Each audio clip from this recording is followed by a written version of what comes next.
Of all the rallies on the African continent, the Safari Rally is renowned to be the toughest, the ultimate challenge, an experience of a lifetime to enter, and a dream to finish.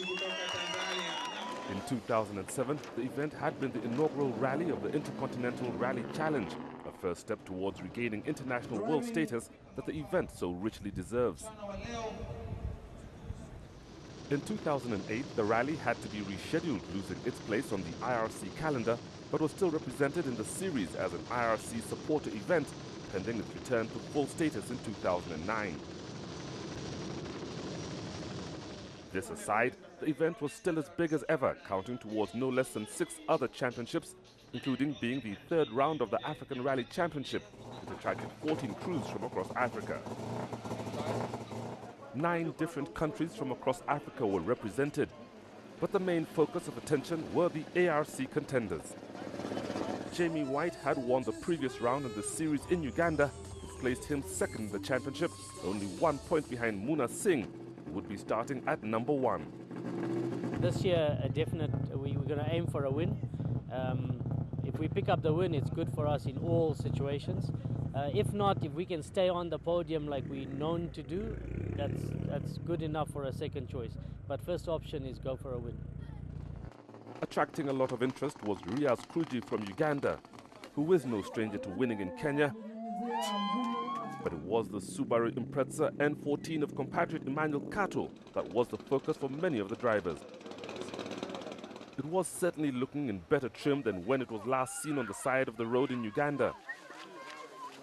The competition between the 2 Ugandan drivers was expected to be fierce, with the pair also having a friendly wager.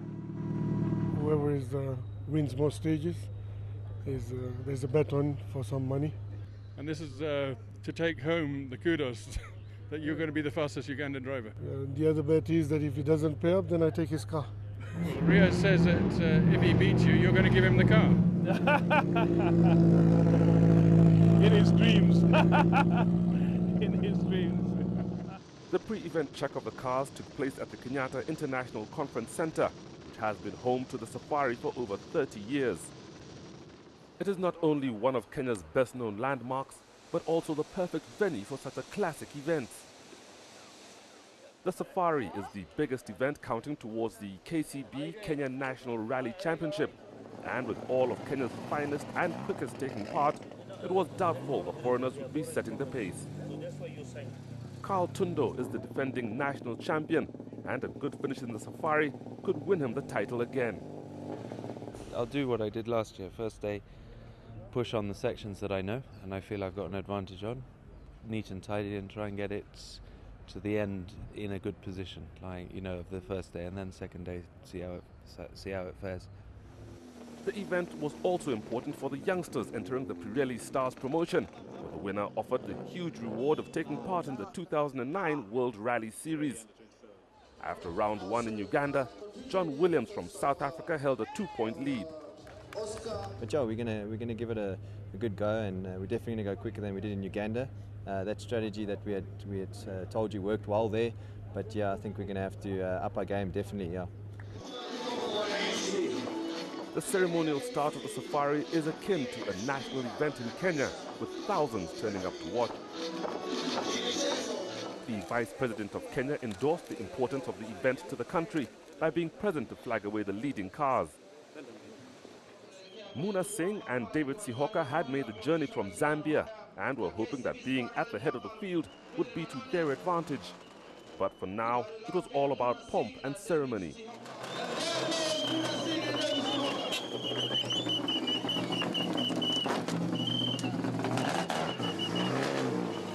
As soon as the first car had left the ramp, the crowds rushed to the nearby Uhuru Park, where the cars tackled the first stage of the rally. The parade grounds had been converted into a 1.5-kilometer spectator stage for the benefit of the thousands who would not otherwise have the opportunity to see the cars in action. The stage would have no impact on the results, but it was a chance for the crews to get into the spirit of the event and give the cars a shakedown, although for some, the course was just too tight to negotiate.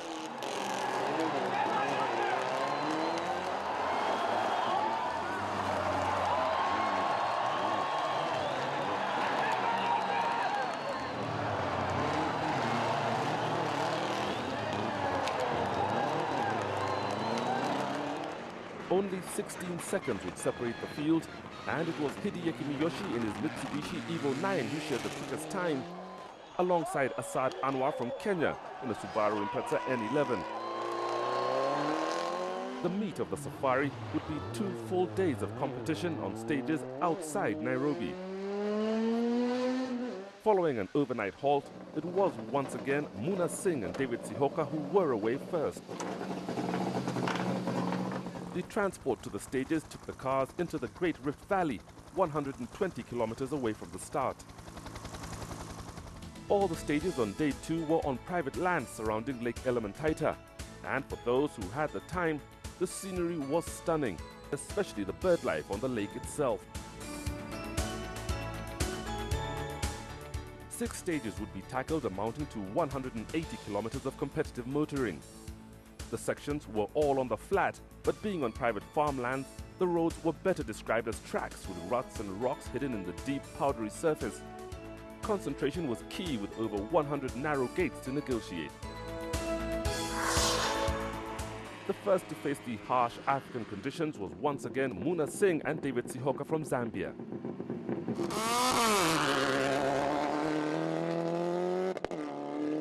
They were taking advantage of being first on the road before the tracks became rutted and could little afford this navigational error.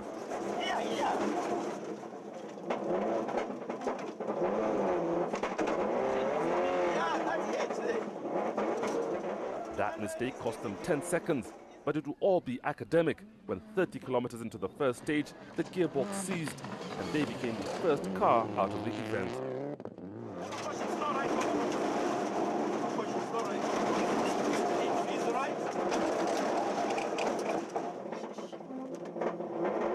Lee Rose, navigated by Piers Dakin, were debuting a new Mitsubishi Evo 9, but they are used to driving Mitsubishis, and with no time to break in the car, were already pushing it to the limit. They were quickest over the first stage, taking the early rally lead, which they held through the next 2 stages. By the first service, they were leading the rally by 11 seconds. Just getting the feel of it. Car's going nicely.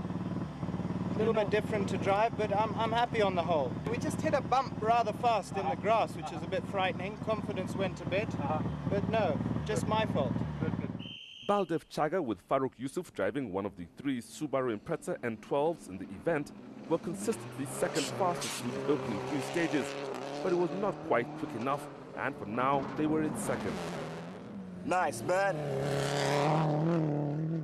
It's alright. Bit tricky. But fun, good fun. Can't complain. Been off a couple of times jumping around, but it was cool, good fun. Local knowledge is always an advantage, and no one knew the roads better than Carl Tundo and Tim Jessup, who grew up on these stages. Although they had to give way to the local wildlife, it was surprising they were not quicker. They were 34 seconds off the pace, which was good enough for third, but with these sections so short, they would now be forced to attack.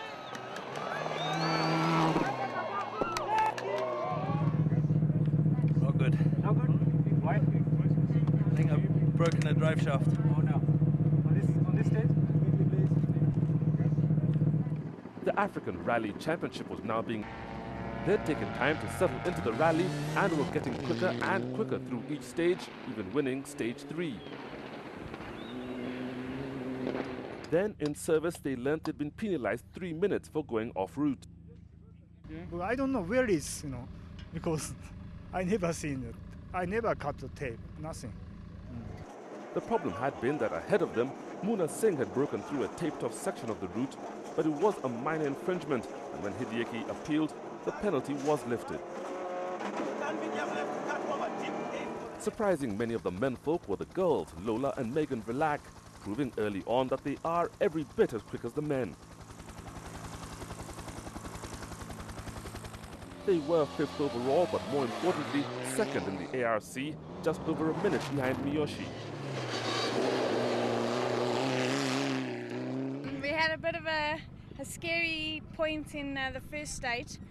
The back just lifted up and I was in the bushes running on the nose. I was a little bit shook up after that, so I took it easy for the rest of the stage. In sixth were Jamie White and Phil Arkanor from Zimbabwe. With Muna Singh out of the running, they now had a chance to take over the ARC lead. Now they knew the pace of the others. They were confident they could close the gap, especially with over 200 kilometers still remaining. The youngsters fighting for the Pirelli Stars promotion were being led by locals Peter Horsey and Tim Challen in a Mitsubishi Evo 8. They had a minute on the others, but it was not enough to be comfortable yet.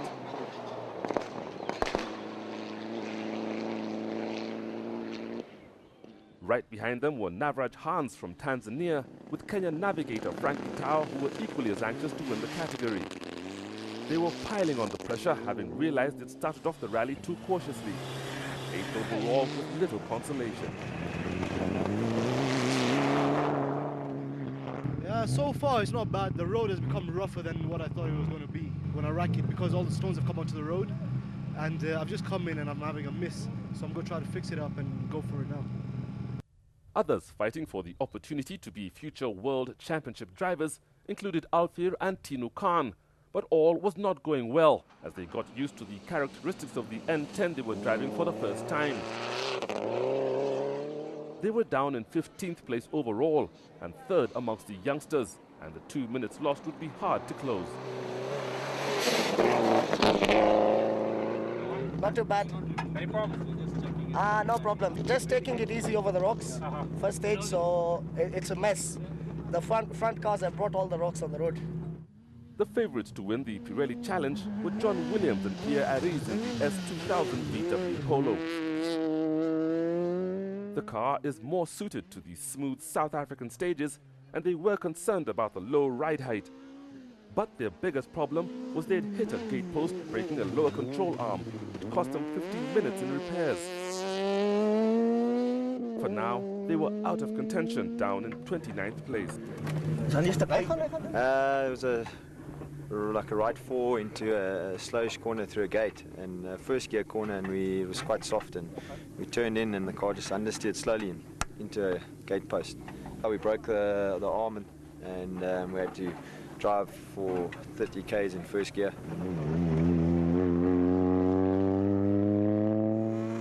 Missing from the front-end battle were the Ugandan drivers. Riaz Kuji and Syed Kadri had wrong-slotted in the first section, losing 2 minutes, but then responded by being fastest over stage 2, climbing from 8th to 5th on the leaderboard. In the process, both the front struts blew and the battery came loose, and they plummeted to 11th. Because of that mess in the first stage, we had to cover up time on the second. And during recce, it didn't look so rough, but it was quite rough. So we lost all the shocks. Now we're just replacing them. For Emmanuel Kato and Moses Matovu, the rally was a disaster right from the start. The intercom failed in the first stage, leaving Emmanuel to drive on sight after the navigator lost his place on the notes. They took so long retracing their tracks after a wrong slot that they were out of contention nearly 8 minutes behind the leaders.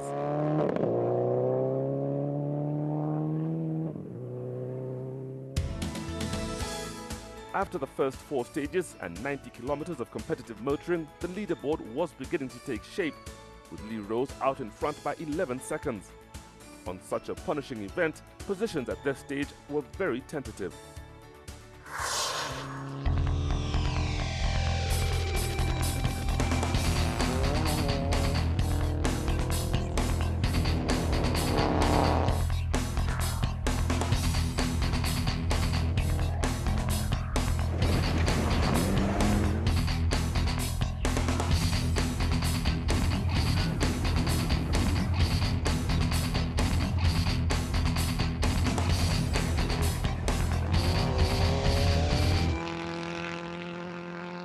The next 3 stages were all repeats, but after the passage of so many cars, the road surface would be very different, with the tracks now rutted and loose rocks a major hazard.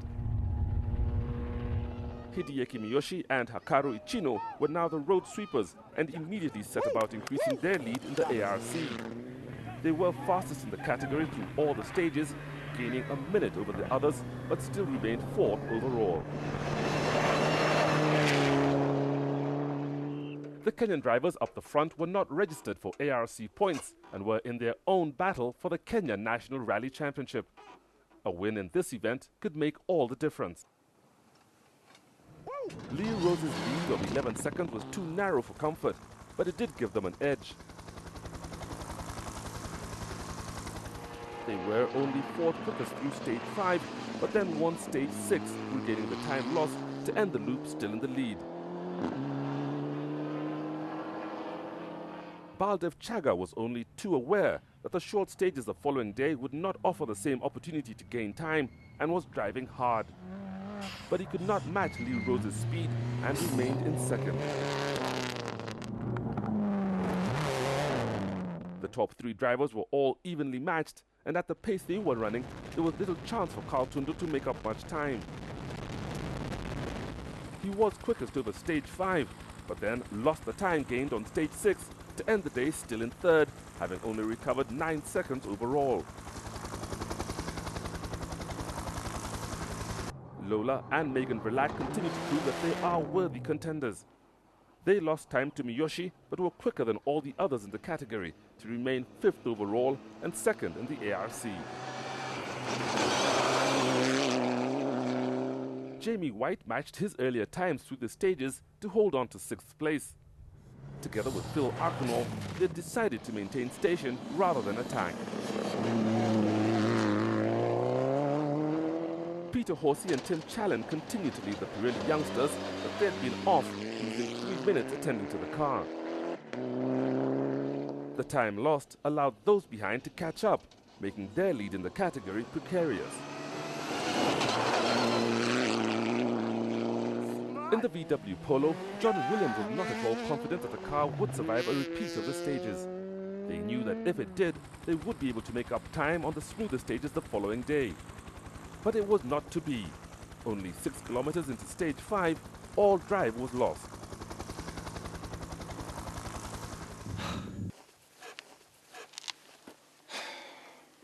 The car's just not high enough, and you can only take that line.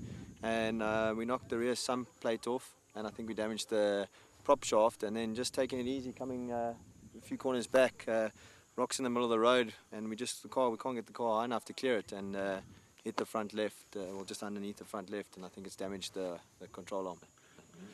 Alfir and Tinu Khan were right behind, and with John Williams out, they knew whatever points they gained would now place them ahead in the challenge. Now, they had Horsey firmly in their sights, and over the next 3 stages closed the gap on them from 3 minutes to just 1. Meanwhile, Navraj Hans had punctured, losing 3 minutes and 6 places on the leaderboard. They would now be driving for a finish and points. Riaz Kuji and Syed Kadri's fortunes had gone from bad to worse, and their aggressive driving style was not helping.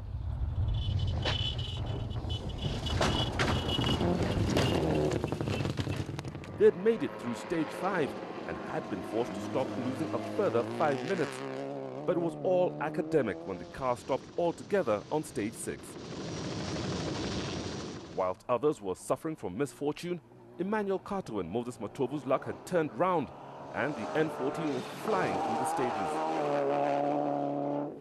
They climbed 8 places on the leaderboard to finish day 2, 11th overall. Up at the front, Lee Rose and Piers Dakin were still in the lead, and although they'd lost and gained time on the second run through the stages, they maintained their leading margin of 11 seconds. Sure, I mean, I'm happy to be here at the end of the day with a relatively problem-free run. Second loop was very tricky. Maybe took it too gently, but it's difficult to say that, we're here in one piece. The results confirmed that Lee Rose would be reseeded to be the first car on the road for the final day of the rally. The time gaps between the top 4 were still too close for any form of strategy to be applied, apart from just flat out. Although the leading cars had completed all the 6 stages of the day, cars further down the field were still heading for the last 3. The route was so compact that from the service park, the dust of competing cars still out on the stages could be seen across the lake. Anthony Nielsen with George Joroge was still out there, pushing the Impreza as hard as it would go. Anthony has only recently taken up the sport seriously and already could do with a faster car for his potential to be fully realized. 12th overall was impressive. The oldest crew in the event, John Rose and Mike Borissow, both over 50, were showing that they have not lost any of their flair. They have been entering the safari since the 80s, although this was their first time in a modern Group N. They were in 13th. Past Motor Sportsman of the Year Sami Aslam, navigated by Saqib Malik, were lying 15th. They could have been quicker, but were sensibly driving at a pace that would keep them out of trouble, and the car in good shape for day 3 and the remainder of the season. Sushil Shah and Abdul Sidi were tying on the same time as Sami Aslam, sharing 15th overall. Sushil is a cautious driver, and with the priority being to finish and gain points, they were not using the full potential of the N10. Whilst the safari always attracts entries from across Africa, it is unusual for a crew from the small country of Burundi to take part. This is Valerie Bukera and Mital Keta in another N10. They were putting in a strong, solid performance, and judging from their pace, it was surprising they were only 16. A crew from Rwanda had also entered, Olivia Costa and Jean-Francois Ruhashenkiko, but the outing had been a short one when they were forced into retirement on stage 5. Sushil Gohil and Julius Gige had only entered the safari for the experience and to be part of such a big event. But it would be one they would not forget when they were caught out in ruts and rolled.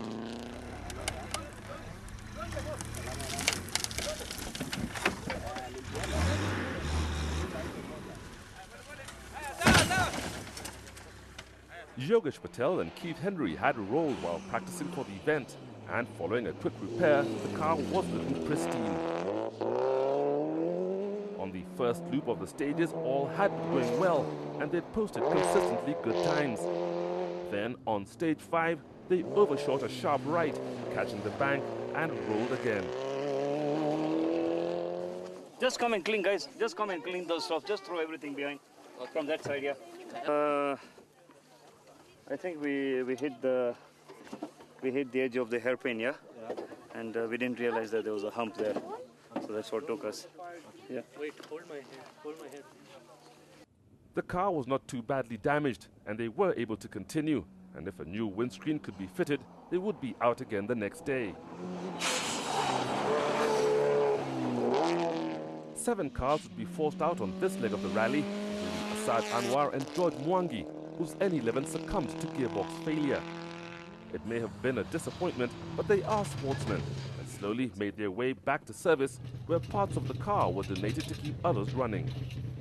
We've dropped out, but we've just lent our rear suspension to Baldy, the Triton team. We've lent our battery to Horsey, Peter Horsey, intercom to Alfir. Anwar Pandya and Salim Khan in Lola Verlax XN10 were anxiously getting through the stages. Having had to retire on the final section of last year's safari, they were taking no chances this year, having started 22nd on the road that ended the day in 18th. The soft, powdery dust disguised hidden hazards, which often caught out the unwary. This is Dinesh Sichania and Kiran Patel.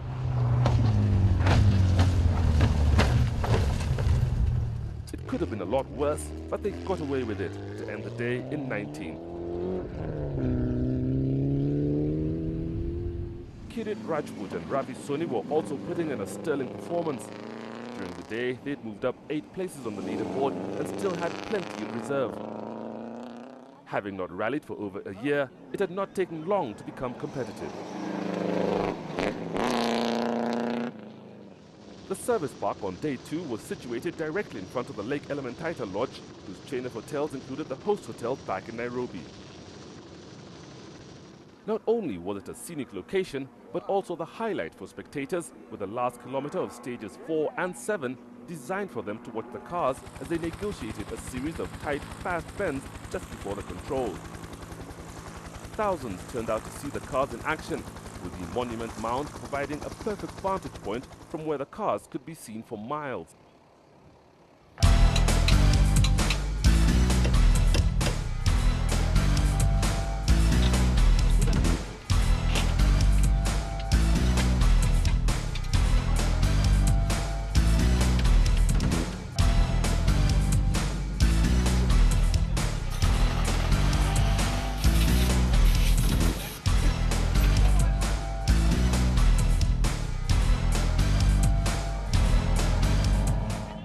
The cars all returned to Nairobi for the overnight halt, where they were once again held in Park for May at the KICC.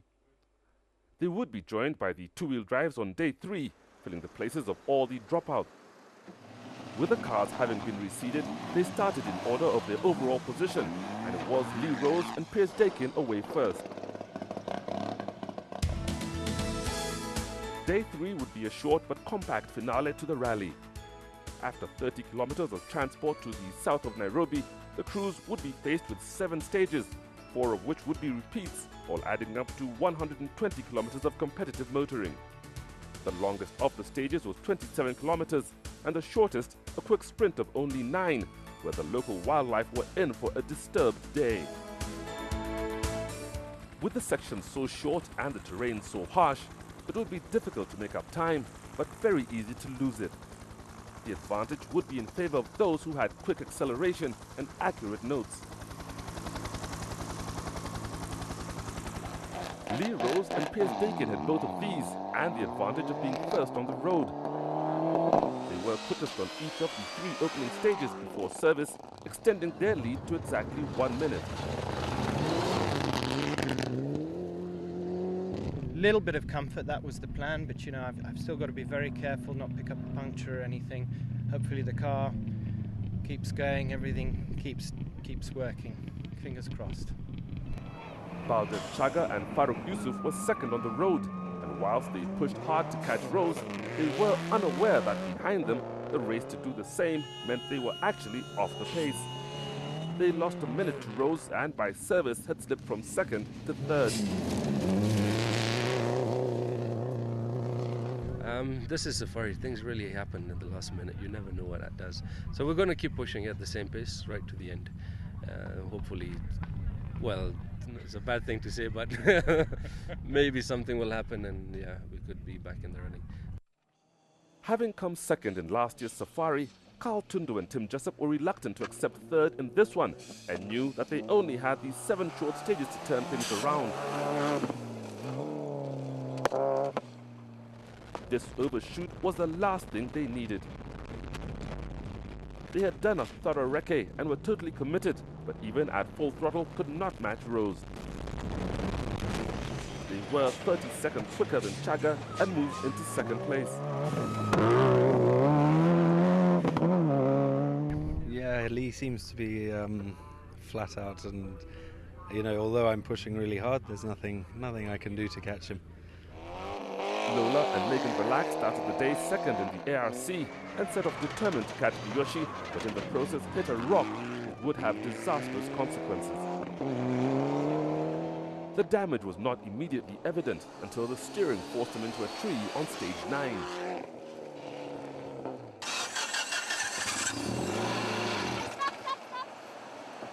It snapped completely. Bent in the first stage and then it snapped and we went flying into a tree. There's no feeling to tell you about how horrible it is, but everybody, and I even say all the time, it's rallying, but must be quite stupid because it happens a lot, you know. Hideaki Miyoshi and Hikaru Ichino's only aim was to maintain their lead in the ARC. They were quickest in the category through stage 8, gaining another 7 seconds. Their biggest threat had been the girls, and when they passed them on stage 9, they knew they could ease up. The pace of the Kenyans was out of reach, but they still hung on to fourth overall.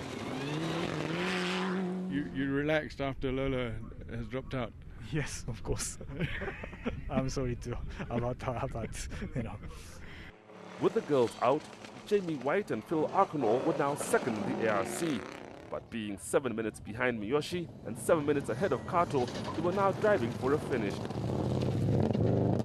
When their rear diff cracked on stage 10, they thought their rally was over altogether and were fortunate to make it to service, only losing 4 minutes on the road.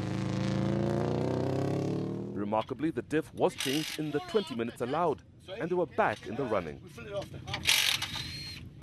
Now being 4 minutes behind Moshi, I won't catch him, so I'll just play it by ear now. Emmanuel Kato had won the wager with Kruji and now only had to reach the finish to collect his winnings. They stormed through the stages, which all suited the nimble agility of the car. They were held up by wildlife for a short time, but after only 50 kilometers of motoring, had climbed 5 places to 6th. Another crew having an exceptional run were Azhar Anwar and Imran Khan in their Evo 6. The stages had suited their car and Azhar's driving style, and although it was too late to challenge the frontrunners, they were consistently 6th quickest, which was enough to climb 3 places on the leaderboard to 7th overall. We've gone so hard. In fact, I just bent the steering, and our service crew have struggled to put it together. I've lost a minute coming into the parking. So. The husband and wife team of Dawn and Sony Smith were also having a tremendous drive, and although finishing was more important than where they finished, they were lying 8th. Considering the quality of drivers ahead of them, this was impressive. The best part is spinning. I spun really badly because I didn't listen to her, and it was a slow left, and I had to go straight on. Then I spun, and then I got lost in my own dust and started driving off in the wrong direction. In the Pirelli Challenge, Peter Horsey and Tim Challen were losing time to Alfir Khan on each stage, and there was nothing they could do about it. Their only hope was that there were enough stage miles left for their leading margin not to be eroded completely. But now they were only 32 seconds ahead, having lost 40 over the last 3 stages. Alfir and Tinu Khan were quicker than Horsey on every stage, using the power and acceleration of the N10 to full advantage. With Horsey now within reach, it would be a race to the finish. 10th overall was academic. We've managed to pick up some time on him this morning, first time round, and we intend to do the same second time round. So we're just hoping for the best, and it's just a matter of luck now because we're only 30 seconds apart from each other, so it's do or die kind of thing. With 4 stages and 67 kilometers remaining, Lee Rose's dream of winning the Safari was looking promising. The results were in fact beginning to look final, and only a twist of fate would have an effect at this stage. The Safari Rally is one of the great classics, dating back to 1953, when the event was first run to celebrate the coronation of the Queen. The 2008 Safari was the 56th edition of the rally, and for the diehards to relive the old Safari Challenge, there was a category for classics and specials. 13 cars entered, running the full length of the rally against the same itinerary and time schedule as the modern Blue Ends. This is Ian Freestone and Rod McLean, the only crew from England taking part. They had rolled their car heavily in the Classic, and this was its first outing following its rebuild. They would finish 5th in the category. Kishan Bandari and Jaspal Mataru would finish 4th, driving a Datsun 1600 SSS, rekindling old memories of when these cars were entered by the manufacturer in the 70s. In 6th was another Datsun, a 180B, driven in flamboyant style by Jeff Bell and Bill Kirk. These cars are indestructible, and whilst they may not have the speed, they certainly have the stamina. Amongst the specials was Ian Duncan's ex-Toyota Hilux pickup, now owned and driven by Giancarlo Schiraldi from Rwanda. There's no doubt it's a potent machine, but ruts in the road would force it out of the event in dramatic style.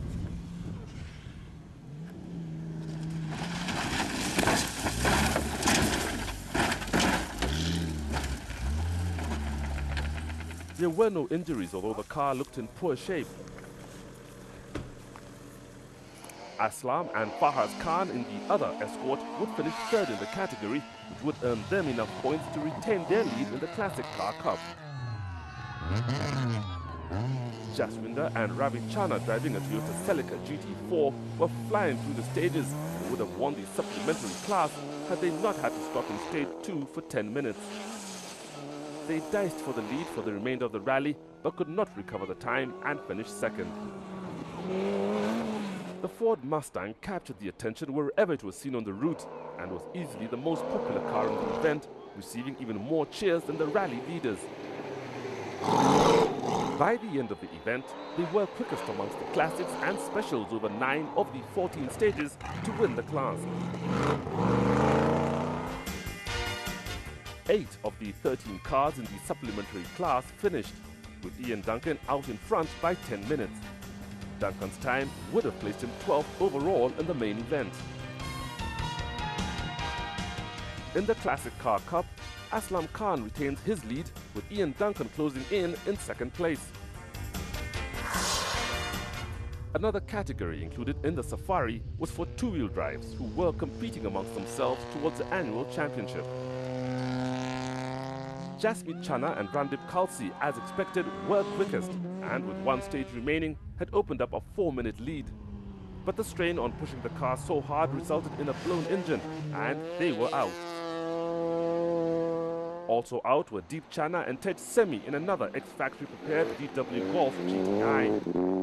They did do 5 of these 7 stages and were lying second when the distributor rotor arm broke. Limi Karienye and Kimeli Korir had to be towed off the spectator section on day 1, incurring a huge penalty. Out on the stages, they were consistently third quickest, but could not recover the time lost and had to settle for third.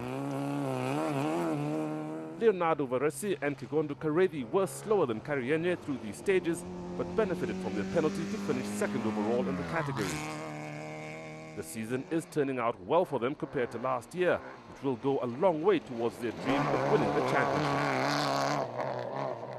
Following the retirement of the Chana brothers, Charles Hinga and Evans Wenda were easily the fastest of the two-wheel drives and well deserved to win the category. They had a flawless drive and are undoubtedly a crew with a promising future in the sport. Charles Hinga eventually won by 4 minutes, heading the 6 finishers. It was 3-2 to Toyota, with the Daihatsu unusually down in last place. The points gained elevated Charles Hinga to the top of the championship table, with Leonardo Varesi not far behind in second. Up at the front, the rally was nearing the end, with the dust plumes rising over the Athi Plains as the cars raced towards the finish line, juggling for final positions. The oldies, John Rose and Mike Borisov, were continuing to show the youngsters a clean pair of heels. They were finding the Safari a dawdle compared to the old days and had easily slipped into the modern demands of the rally. They finished 10th. It's still stressful because the competition's just there. The difference is that you count the man in front of you, the man behind you, in seconds, not in minutes. Sami Aslam and Saqib Malik are also old hands at the Safari and had even finished the event second overall only 3 years ago. This year they would finish 12th, having chosen not to join in the front-end race. Not many first-timers to the Safari, especially foreigners, can lay claim to finishing the event. But Valerie Bukera and Mital Keta from Burundi did just that, and without apparent difficulty. They may have been 13th, but for them it was not unlucky. The highest placed African crew were Anthony Nielsen and George Doroge. It may have been their first Safari, but they had easily taken it in their stride, putting in a commendable performance. 15th overall is only an indication of what can be expected from them. We could do definitely with a bit more power, probably a better car, and then maybe we could compete a bit. But now we're just trying too hard. Now we're just driving so quickly. Now we're making so many mistakes. So now we've just decided to just relax and finish this rally now. Anwar Pandya and Salim Khan would finish 16th.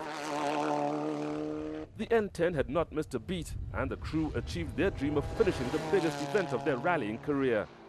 They can now concentrate on becoming more competitive with the car. Yogesh Patel and Keith Henry had replaced the windscreen following their role the previous day and were back in the competition. Understandably, they were driving cautiously, but it was quick enough to get them to the finish in 19th place.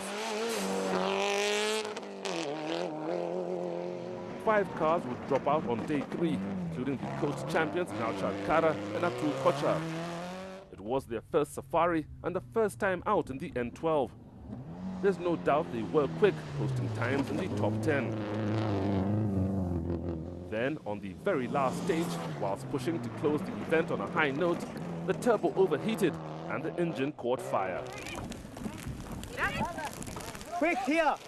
Quick here! Stop wasting it, bring it here, it's still on fire. Turbo had become red hot, really red hot. We would have continued, but then this part of the wiring has burnt off. Even if I try, I can't start this car.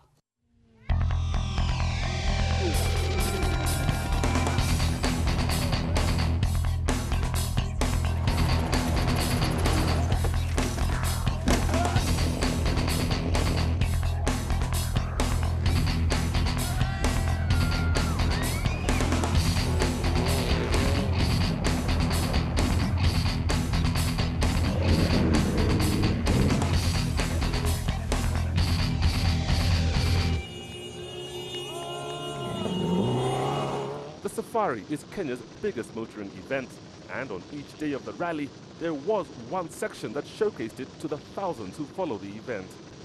On day 3, this was at the East African Portland Cement Quarry, where close to 10,000 turned out to see the cars as they tackled the twists and turns in the quarry floor. All these sections on day 3 were run on East African Portland Cement's land, including the service park located in the center of the stages adjacent to the spectator stage. For the drivers, the stage was part of a competitive section, and performing in front of the huge crowd only added to their adrenaline. For the spectators, it was a spectacular experience, with the cars attempting the stage 3 times during the day. The final 4 stages of the rally were all repeats, and the 67 competitive kilometers remaining was still enough for individual battles to be settled. For the top 3, who were only separated by just over a minute, they would be the most important stages of the whole rally. For Emmanuel Kato and Moses Matovu, the rally was far from over. With the N14 on top form, they were attacking, challenging for 5th place when they went off, puncturing on the unforgiving roadside rocks. Once on the move, they punctured again, and with no more spares were forced to continue on the flat. Then the tire came off the rim, forcing them to stop again to replace it for the earlier punctured wheel. Driving the car was awkward. They made it to the end, having dropped from 6th to 18th, relieved to have got the car to the finish at all. I must admit, at one stage I was so disappointed. I just felt like packing the whole thing in. But I thought to myself, you don't just drive to win. You drive to enjoy yourself, and then I enjoy rallying. So, I thought I'll get it to the end. Don and Sonny Smith benefited the place by Kato's misfortune, and combined with their newfound turn of speed, they finished 7th.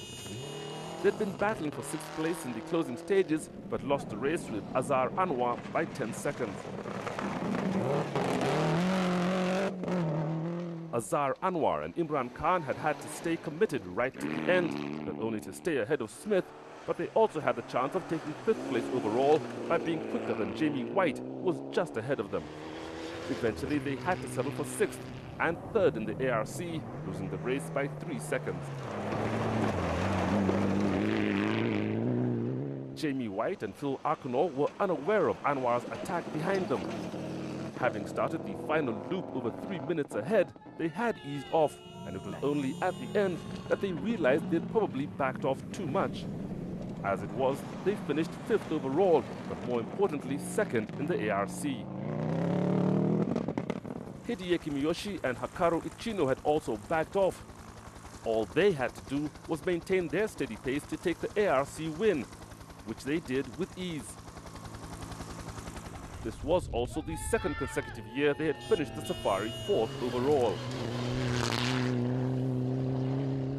You know, Safari is slightly different. It was 80, 70%, 80%, keep going. But now it's like a European, style, flat out, and if break, finish. The race amongst the Pirelli stars was reaching its climax. Navraj Hans and Frankie Tau gave one last push, and although they moved 2 places up the leaderboard, it made no difference to their standing in the Pirelli Challenge, as they were on the board for the first time in 3rd place. So I'll definitely do the Zimbabwe and Zambia and see how it goes from there. A few changes I'm going to make onto my car, which would enhance performance in the next events. So yeah, I'm going to take it from here. Peter Horsey and Tim Challen had started the last group of the stages 32 seconds ahead of Alfred Khan. It was an all-out race across the plains, and with 1 stage to go, their advantage had been reduced to 15 seconds. For Alfred and Tinu Khan, the pressure was intense as they went into the last stage, balancing the need to stay out of trouble against pushing to the limit. With Horsey ahead of them on the road, it was only at the end they learned they'd done it. They'd won. Up at the front, Baldev Chaga with Farooq Yusuf could only hope Tundu and Rose would falter, as they couldn't go any quicker. They matched their earlier time through the stages, but their car was just not quick enough, and they lost another 20 seconds and had to accept 3rd. We've just been taking risks over the rough, over the rocks, and they've been paying off, but we would normally not do that in a national event. After driving so hard, a podium place, it's fantastic. Carl Tundu and Tim Jessup were also on the limit, pushing hard.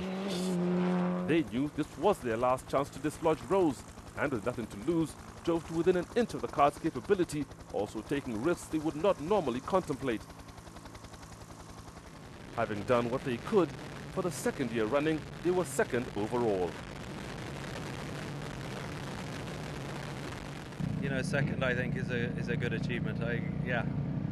Maybe modify the car a bit, try and get some more power out of it, because Lee in this new machine is proving to be something unbeatable.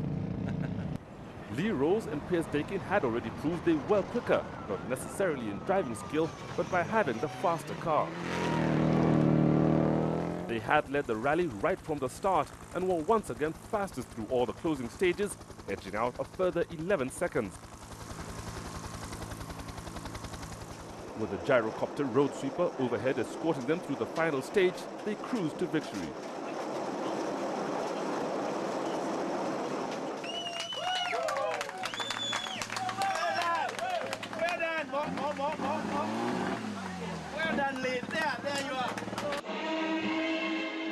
The rally officially finished back in Nairobi, where thousands had already gathered to welcome home the winners.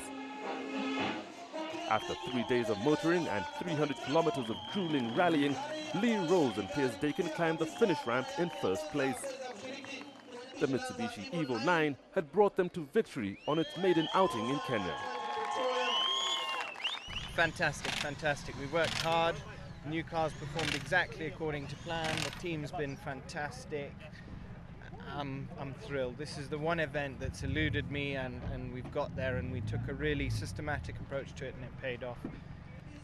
Faced with stiff foreign competition, the top 3 were all locals, keeping the title on home soil for another year.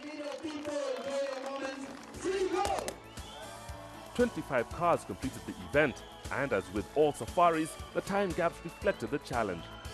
In 2009, the Safari will be the 3rd round of the Intercontinental Rally Challenge, and the locals look forward to even more international competition. This was the 3rd round of the 2008 African Rally Championship, with each event having been won by a different driver. Jamie White now leads by a narrow margin of 2 points over Hideki Miyoshi, and with 2 rounds remaining, Muna Singh is still in with a chance. The 2008 Safari has also been the final round of the first KCB East African Rally Challenge, with the honours going to the leading 3 ARC contenders. But it was Jamie White whose name will go down in the history books as being the inaugural winner. Al-Khair Khan may have won this round of the Pirelli Young Stars, but it's still too early to declare a winner. For now, Al-Khair Khan leads Peter Horsey by 4 points. John Williams' failure to finish places him third, but there are still 2 rounds to go. In the Kenya National Rally Championship, Lee Rose's win has given him a lead of 30 points over Carl Tundo, with Baldev Chaga in third.